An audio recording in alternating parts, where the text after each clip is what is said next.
All right, it's Friday evening here at Gods and Monsters, and it is our very first toy review alongside Greg Moan here. I have Spider and Mouse. They're going to talk to us about the toys that they are interested in, the toys that they want to bring to your attention because possibly you don't know about them. Even if you're big on the internet with the toys and the games, you may not know about some of these things. So Spider and Mouse, let me know what is sitting in front of us here today. Oh, man. Oh, I totally blanked out. All right, good rehearsal, everyone. I saw you looking around. What were you looking for? Coasters. Oh, I see. Okay. Yeah. No, we got a towel down. We put That's true. the Gods and Monsters protective blanket like on. Fancy. Yes, so. yes. Anyway, toy review. Well, before you get into the actual toy, Boba Fett toy, tell us why you wanted to actually do a toy review show. Oh, well, geez. It's all I know. Well, I was hoping you kind of let us know about kind of what I was saying, which is that you want to let people know about things that maybe they don't know are out there. I mean, there's just some amazing stuff out there. This is going to sound like really oversimplified, but I really love toys because I've always been experientially a tactile person. When you look around the store, and I've built all these things, these three-dimensional things, everything I do is meant to be experienced on a visceral level, on a physical level, and that's how I bond to things. That's how I respond to things. That's how I find my creativity and my inspiration. That's kind of what stimulates me. And so everything I've ever created or everything I've ever built has had that interactive element to it. And coming up, I grew to appreciate a good, solid toy. That's why I'm such a huge Transformer fan. It's because you've got several different cognitive and physical experiences all wrapped up into one object. You have a vehicle, you have a puzzle, you have a posable figure. You've got tampograph paint applications on the chassis of a car to make it look like a rally racer. You've got sculpted details and pupils hidden in light-piped eyes, so when the light passes through it, you have a full retina and iris. You have all these things to enjoy and consider in a toy that you pick up for $10 at Walmart because you're bored. Right. And as a byproduct of the '80s, I grew up in a very materialistic culture, and I don't necessarily think it's a bad thing. I can respond to a depressing situation or a bad day or a high stress scenario, time in my life by going out and buying something cool and bringing it home and sitting on my couch and throwing on a creature feature and just keeping my hands busy, And as I never outgrew this stuff. And as you follow it along growing up, you get interested in different aspects of it. And as you get into fabrication, you start to learn more about the process. And you acquired like this huge wellspring of information and background and insight into these toys and into these products. And we're starting, and to top it all off, as we enter into like the 30-year mark of like the golden age of toys and action figures, these things are starting to step outside the boundaries of simply being a product that a company puts out for you to buy, and they start to create a legacy, a fiction, a canon. Star Wars isn't just, George Lucas's merchandising vehicle. It's a legacy. It's a fiction. Luke Skywalker is the new Robin Hood or Brer Rabbit. Superman is the new Hercules, and these become the idols and the fetishes of those communities. It becomes the expression. It becomes how we, an avenue for appreciating and immersing yourself. And to me, nothing does that better than having one of these, these toys in your hand, and it's like a little bit of catharsis. You made an amazing connection there when you said the Transformer toys. When I was growing up, I would watch the Transformer cartoons and religiously. I mean, every time it would possibly come on, I was absolutely in front of the TV with my bowl of whatever it was, Rice Krispies, Cocoa Crisp, it doesn't matter. But I would watch that, and then I would beg my parents, please, my mom basically. I would beg my mom, please, can I have this? Can I have this? Can I have this? And the answer was always no. But a few of my friends did have those toys, and the physical interaction with this thing. And when you said it was a toy, it's a puzzle, it's a sculpture, It's the details. It's the creating one thing and then another thing. It's a robot. It's that resonated with me so much, and it brought me back to me being 11 years old, thinking, holy crap, this thing is so cool, and I'm holding it in my hands, and that's not something that you're going to get from looking at a picture or watching a film or a lot of anything other like that. toys out there. Sure. And some of the toys, some of the games out there are, they're games and they're toys, but a Transformer, a Boba Fett action figure, something to that level of detail. I mean, that is something to be appreciated, something to touch, something. It's an experience that you get. It's a visceral experience, and you nailed it with your identification of what that is. I mean, I did curatorial study in art school. I did, I got my master's in this stuff, and it's amazing how much of the elements and principles of fine art criticism you can apply to some of the higher level toys. I mean, maybe the conceptual element isn't necessarily there. Maybe the emotional, pure emotional resonance of a work of fine art isn't there. But I mean, the physical elements, the algorithm certainly is. The scaffolding is certainly there. And with an action figure with a posable model or a building kit, it's like a sketch pad. You can try different things. You can interact with it in different ways. You can push and pull at the kineticism, the movement of this form. You can change the mass of it. I mean, again, you started out and it was Microman and it was whatever. It was something to put in your mouth and lose in the sandbox. Micro Machine, yeah. But over the course of 30 years, it's evolved beyond all that. Mouse is going to talk about it a little bit with what he's brought into review, but I mean, they're bigger than the companies. The companies can't contain anymore. Legos, Hasbro, Mattel, they've created, again, with He-Man and Thundercats and Legos, they've created a modern mythology, and I mean, in an odd way, they have a social responsibility, and in another odd way, they don't really matter anymore. Hasbro and their bottom line and their Transformers or their G.I. Joe sales don't really matter so much because, this is going to sound really kind of nerd pathetic, but those characters are in your heart, and right. They formed you. They shape who you are. Who a lot of us entering into adulthood now is. They shape who we are. They shape how we view the world, and it's interesting to watch the companies respond to that. The manufacturers and the toy lines respond to the fact that things have gotten a little bigger than just marketing something for a 6-year-old to break the day after Christmas. So Right. it's more mature. It's evolved. It's all those things and more now. Mm-hmm. All those 6-year-old kids back in the 70s and 80s who played with these toys, who fell in love with them, are now the artists of today who have carried that with them over the years and made sure that it just didn't end up being that little character where the lightsaber slides out of the arm and then that's all you get out of it. They grew and they matured and they became wise over these years, and they are the creators of toys like this, I'm sure. I mean, again, it might sound a little nerd pathetic, but that Darth Vader with that lightsaber coming in and out, that was the thing that took your mind off it when your parents were fighting. That was the thing that right. that accompanied you on adventures in the summer when your friends were all away at camp. Mm-hmm. That was the thing that brought you together. Dungeons and Dragons or building blocks or Mask or that was the thing that brought you together with people that would become your lifetime friends. Mm-hmm. That you'll know until you die. Yep. Maybe that was the door to the fantasy world that you escaped to. Sure. And in some ways, the toy world for Star Wars has grown even larger and has more of a love than the actual films themselves. Oh yeah, we talked about that earlier, and I made a point on the podcast about how I said Star Wars kind of broke my heart. Right. I bonded with my brother-in-law in the 80s over the expanded universe. Like he as a child, he shared, and he as a young adult, he shared the books with me. He shared he was the first one to ever show me fan fiction. Back before the internet really became a thing, and it was just something that was passed amongst friends and conventions.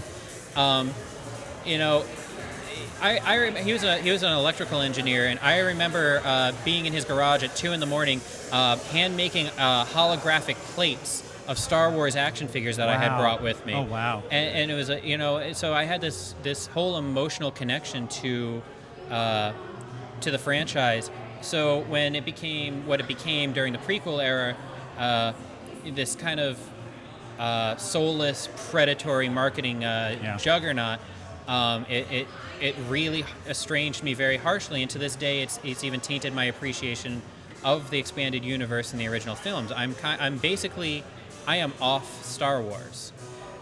So that's kind of why I wanted With to the exception of the expanded universe. No, even then, I can't read this stuff anymore, man. It's just it blew me. I was blown out by it. Whatever happened to those plates that you were making? Oh, well, they fade over time. I still got them in a box okay. somewhere. They just, when you're making holograms in a garage, they kind of. No. Well, that's kind of why I wanted to bring this piece on. I saw this one get solicited, and I actually ended up flipping some other action figures and nice collectibles that I had in order to raise the money to get this, because I had to have it.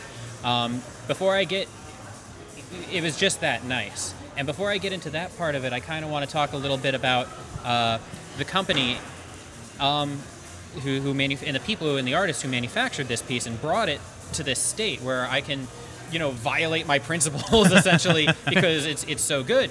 The company is called Play Arts Kai. It's a Japanese company, if you can't tell by the mishmash of unrelated words that make up their company name. Kai did it for me. Kai, is Play Arts God, or Kai is God, or Dai is God, or depending on how you convert it to English. Play Arts started by working hand in hand with Square Enix around the time that Advent Children came out. Oh. Play Arts was the company that produced the tie-in action figures for it. Now, at the time, they were about yay big, standard action figure, 6.6 to 6.5 inch size, but they were made of very nice quality plastic, had very thoughtful details, like they would cast the hair in translucent plastic and then paint over it. So if the figure was backlit, the individual strands of hair looked like they were just that. See, automatically that tells me that they cared about their product. It was super articulated, and they would hide all the articulation under rubberized plastic so that it wouldn't interfere with the clothing. They would did a lot of thoughtful details. They would ratchet the joints. So if you would hold whatever position you put in, they would put tilts in the ankles so you could spread the character's feet out and still plant them. Oh. And they were pricey for what they were. I think they were about the $40 to $50 range if you could find them in specialty and import stores. And the first ones were from Advent Children. They were all the different aspects of Sephiroth and Cloud, and they had a Cloud one, and then they had Cloud with his bike, and that was cool because they actually put sand inside the bike in a pocket, so the bike was weighted. Interesting. And would balance properly on its two wheels when you set it. Over the years, the company evolved. They kept doing more and more Final Fantasy figures. Then they branched into Kingdom Hearts. There's a huge following for Kingdom Hearts. Everybody loves that. Sure. And not enough merchandise. Yeah. No, I Barely have any merchandise for Kingdom Hearts. Heard a little bit about Kingdom Hearts at D23 this week, but you're right. It's just I've seen some of the hottest girls I've ever seen with the key sword necklaces. Oh, I think the creator of Kingdom Hearts or Disney Infinity was at D23. He came out with the giant key and announced there's going to be some sort of connection between Kingdom Hearts and Disney Infinity, where you can have this disc now in Disney Infinity, and it gives you some of the looks of the characters in that. So he's trying to bridge the two together. It's brilliant cross marketing. Yes, that's a good time for that. So it branched out from there, and then they started doing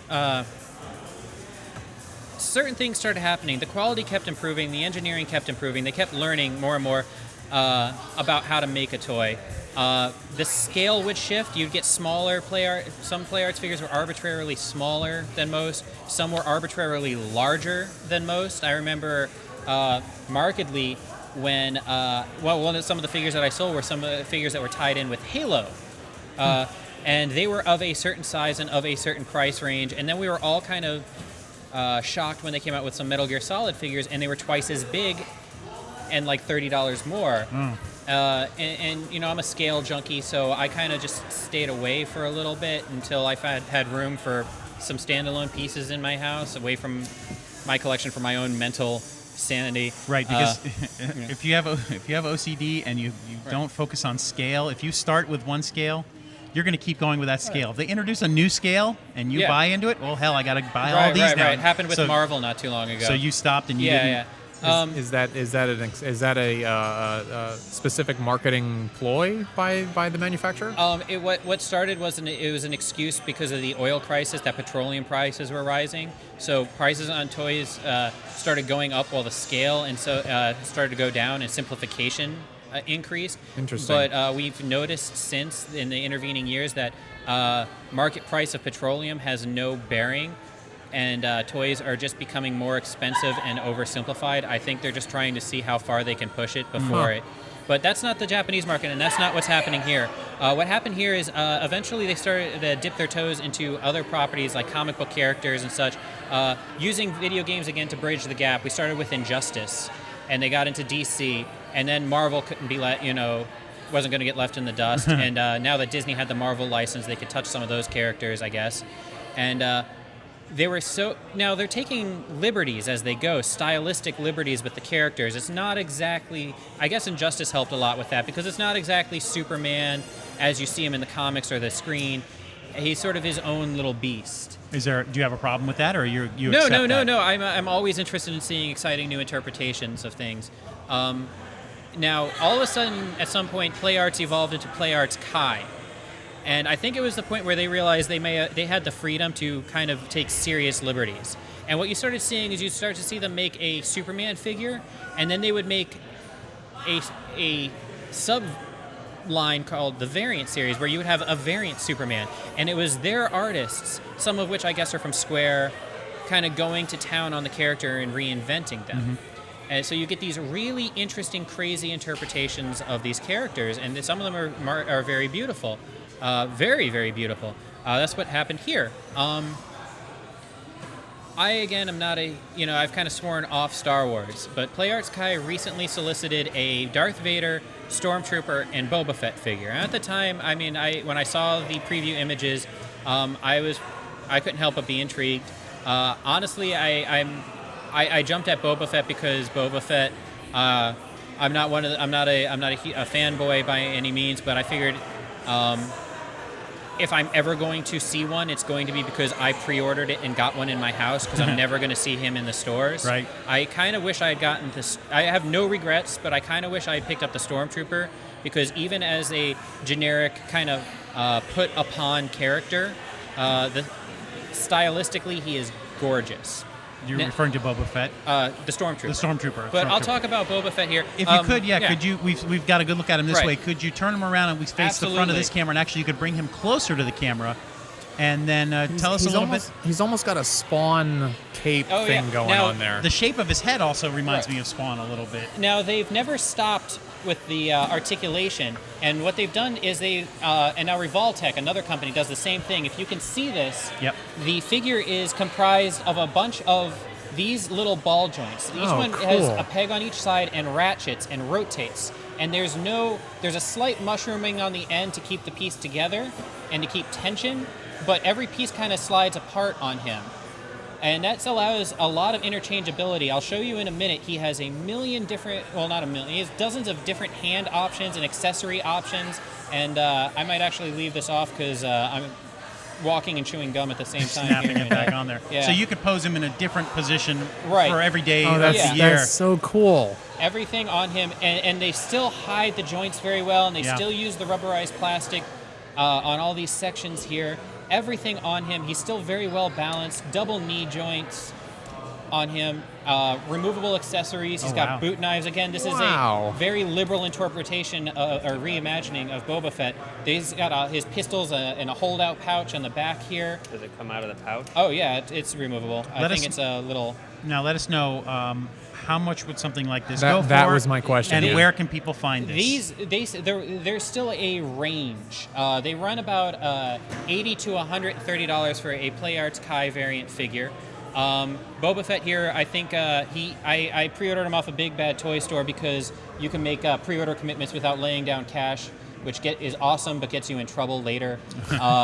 I pre-ordered him, and then there was the mad scramble to eBay off enough stuff in order to afford him before he dropped into my pile of loot. And, the other downside is Big Bad Toy Store takes a little bit bigger a bite out of your wallet than most other retailers for the privilege. Show us the box that it came in, and give us your opinions. This is something of I want the to talk box. about, because here at Gods and Monsters we actually have quite a few Play Arts Kai figures for sale, and we want to have more. But I don't. You look at the box, and what I think is cool is when you look at the box art, that's not a rendering. That is the figure in photography. And that's disappointing box. because it looks like a rendering. Yes. I almost wish they would have gone less. Or go with the Actually, clear. I find that the opposite of disappointing because that's an awesome picture. Well, it's yeah, cool once you but figure it out. But you can't see But- the figure if you're Yeah. just walking by. yeah, it makes it look to very. purchase. You don't know that that's what the Right. figure looks like. You're talking inside. about a potential Now buyer. it's a. I Now mean, it is, that looks yeah. like a McDonald's menu Yeah, yeah. where it's like that burger looks delicious, but what you get is a pile of crap. Right. Well, now what you've got is you've got a window box here, and it's magnetic, so it stays closed. And when you open it up, you see I've left most of that's his hands cool. in here. Okay, okay. And one of his coolest accessories that I'd like to show you is that he has a flamethrower effect that comes out of his gauntlet. I see and that. It is, That's so but cool. it is so massive that they have included a secondary posable stand just for the flamethrower effect. That comes out of this thing here. Oh, it comes out of his gauntlet. His whole Gauntlet. gauntlet, the other side of his. half his gauntlet Maybe comes I'm a off- moron. yeah. I don't know what the gauntlet is. Oh, half of his wrist guard, his wrist armor comes off, and another one attaches with this flamethrower like effect it coming shoots out of flames it. out of it. And Okay. and again, it is so large and he- massive. They've included its own clear posable stand in there for it. He did that in what was the movie where he was fighting Return of the Jedi. No, where he shot the flames out Right. during the lightsaber battle. During was it see. the Clone Cool. Wars Oh my God, that's Attack cool. of the Clones? I don't believe recall he- that film. I think he shot the flames out during Attack of the Clones. So now Attack the of down, the what? So Attack of the Clones. What?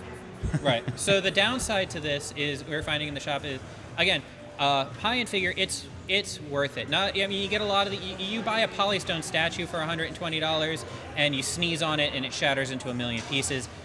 These are McFarlane. Yeah. These are McFarlane toys. Like they just disintegrate in the packages. Oh. But they're retail kind of. They're low end toys. These are sturdy. They are gorgeous. They have hand painted parts. Airbrushed. I was about to ask because they look hand painted. I mean, some parts are airbrushed. There's Move the legs around. Get yeah. a feel for. I mean, they Yeah. Jesus. And the ratcheting in there. I mean, he holds a position. You can hear it. Yeah. And it sounds like celery. but Sounds like you're breaking to, his to legs their as you move to him. their detriment, they are marketing them in these jet black, very artistic, and you can totally see the Square Enix. I see it. Yeah. Influence here, where Yeah, I do. it's so conceptual that they've lost the plot, and. But it's beautiful. Right, so we've got a bunch of DC ones in here. We have Joker inspired by and Robin inspired by Arkham Origins, and it's probably one of the nicest Joker pieces of Joker merchandise you can own. We have Hawkman, and I hate Hawkman with a seething, boiling passion. and the figure itself is so gorgeous, you can't believe. He's conflicted. He's a golden god with these gigantic articulated mechanical wings, but they're in these nondescript black boxes. And people look at it and they look at the price tag on the box and they look at this kind of fuzzy, artistic, kind of low light chiaroscuro thing going on here, and they walk past it and they don't even look any further. And when you open the box, it's a shadow box. There's no light. They don't. A lot of people will put a window in here when they market a toy like this, so there's a little bit of something coming in there so you can see what you're getting. It's nothing. It's shadow. It's a phantom in there. You have no idea what you're getting. And that's kind of another reason why I wanted to bring this guy on here, is because these toys are so phenomenal. You will overlook a lot of your personal hang-ups about Dark Side, Marvel or DC, Metal Gear Solid or Final Fantasy, Star Wars or Star Trek. I know they did some for Aliens, that terrible Aliens game, the one.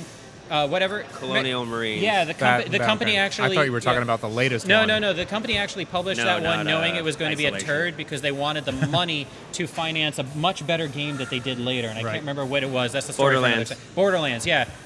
They wanted to do Borderlands, and they did it by scamming Colonial Marines.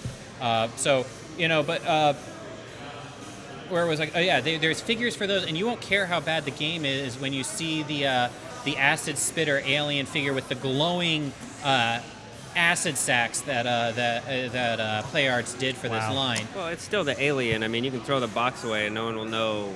Yeah. Where Nobody the has to alien know. came from.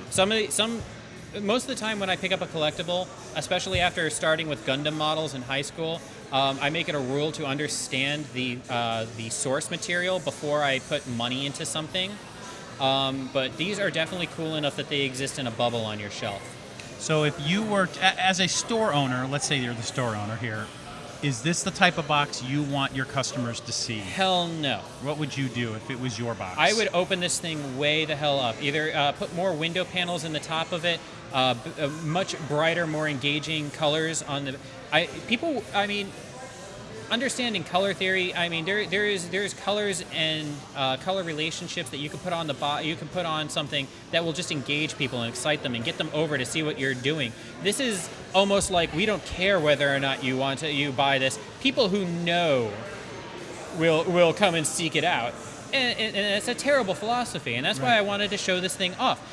We have these in the store. They are amazing. We want to get so much more, if for no other reason than they're beautiful, and we want to support the line, and we want people to have these things. But people don't know about them. Do you think that if they get to this point where they go like that, do you think that makes the sale? I actually have done that with I'd love to run into the store and pull another one up, but I won't at this time. We have a Dark Side figure in there right now from DC, and I know from seeing it online that it's gorgeous, but you can't tell in the package. And Hawkman, again, has these gigantic, huge articulated wings, and that's kind of the prestige point of the figure, but they're bundled up in the back of the box. No idea they're there. Yeah. So with the boxes that we see here, you lose the potential of gaining new customers. Right. So I wanted to take the opportunity to reach out and let people know that this is a thing, that they are out there. You'll see them at Coliseum. You'll see them at a lot of the brick and mortar places like that. But they get a prescribed amount. We would love to go out and reach out and get some of the broader properties that Play Arts Kai does, not just the ones that fall in line with a franchise's kind of very narrow view of what they want to put, what they want in and out of their store.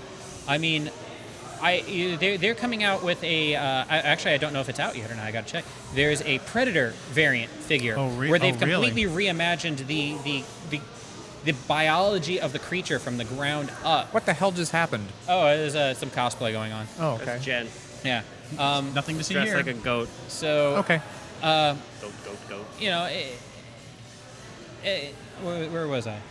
I Sorry. completely lost it. The goat walked by. Just walked right by. I got distracted. So to discuss the toy one more time, you highly recommend the toy. Oh yes. And perhaps some changes to the box would have helped see new customers here. Tell us again, besides the Boba Fett, that these makers create. This is Play Arts Kai. This is their variant Play Arts line. The Star Wars, this Star Wars variant line is currently comprised of Darth Vader, the Stormtrooper, and Boba Fett, and they're still being solicited. We can still get them in on order. Play Arts will have more out in the future. I know that they just solicited a Captain America, a Black Widow, and a Thor that are all part of this variant reimagined line that all look phenomenal. I think Venom and Spider-Man are out right now. They're terrific. And they're going to be the same size as these? I believe that in this case they are indeed all the same scale. But again, you're going to vary. Like Hawkman is a little bit more because of the wings. Character like Black Widow might be a little bit less because it's mostly just alternate martial arts hands for her. Maybe weapons. She has a range of weapons. I know Thor has a range of electrical effects that he comes with, and some of them will have alternate heads. Boba Fett obviously doesn't need any, so it's but he could be without the helmet. Right. But they don't. Or want he to do could that. come headless. Right. I think what they do is something similar to what DC does with their Batman the Animated Series line. It doesn't matter if you're getting tiny little Robin or the Man Bat; they're still $25. Now, it doesn't mean you're paying more money for value when you pick up Robin, but that also means that you're not paying $40 for the Man Bat. Okay. And I think Play Arts does something similar where they must where they'll release like Darkseid and like one or two other characters, and they're let's just say bring $100. Right. And the Hawkman is a little more.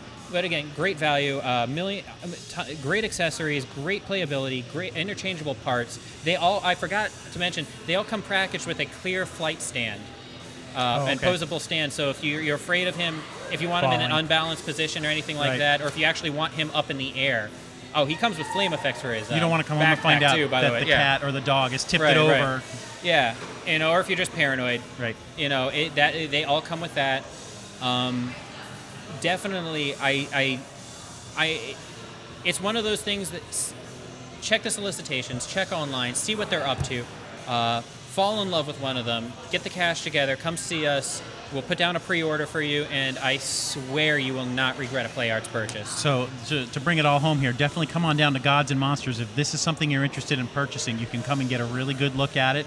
And how much again did you say? I paid. I think Boba Fett. If we have him, he'll be in the $100 range. Your mileage will vary online. You might get him a little cheaper for more shipping. You might get him a little more expensive for a no down payment pre-order, but. Again, all these toys will be in about the $100 range, and we still have Arkham Origins Joker, Arkham Origins Robin, Hawkman, Darkseid, and I think another one that escapes me currently. Well, it is the Variant Playset Arts. Is that correct? Play Arts Kai. Variant Play Arts Kai, Nightwing. and Do we have a Nightwing? I think that was the other one. Yes, Nightwing. So. This is what you wanted to let us know about on our very first toy review.